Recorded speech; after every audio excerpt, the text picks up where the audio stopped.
شروع اللہ کا نام لے کر جو بڑا مہربان نہایت رحم والا ہے۔ اے پیغمبر صلی اللہ علیہ وآلہ وسلم، جو چیز اللہ نے تمہارے لیے جائز کی ہے تم اس سے کنارہ کشی کیوں کرتے ہو؟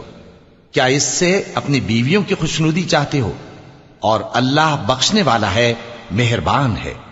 اللہ نے تم لوگوں کے لیے تمہاری قسموں کا کفارہ مقرر کر دیا ہے، اور اللہ ہی تمہارا کارساز ہے، اور وہ دانا ہے، حکمت والا ہے۔ اور یاد کرو جب پیغمبر صلی اللہ علیہ وآلہ وسلم نے اپنی ایک بیوی سے ایک بھید کی بات کہی تو اس نے دوسری کو بتا دی، پھر جب اس نے اس کو ظاہر کر دیا اور اللہ نے اس حال سے پیغمبر صلی اللہ علیہ وآلہ وسلم کو آگاہ کر دیا تو پیغمبر صلی اللہ علیہ وآلہ وسلم نے ان بیوی کو وہ بات کچھ تو جتائی اور کچھ نہ بتائی۔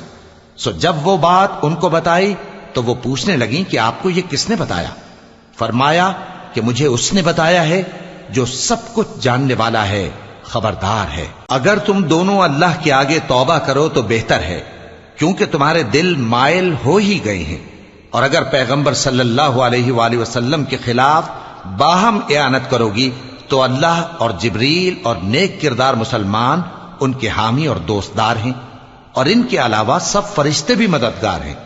اے ازواج نبی، اگر پیغمبر صلی اللہ علیہ وآلہ وسلم تم کو طلاق دے دیں تو عجب نہیں کہ ان کا پروردگار تمہارے بدلے ان کو تم سے بہتر بیویاں دے دے، مسلمان، ایمان والیاں، فرما بردار، توبہ کرنے والیاں، عبادت گزار، روزہ رکھنے والیاں، شادی شدہ اور کنواریاں۔ مومنوں، اپنے آپ کو اور اپنے اہل و عیال کو اس آگ سے بچاؤ جس کا ایندھن آدمی اور پتھر ہوں گے، اور جس پر تند خو اور سخت گیر فرشتے مقرر ہیں۔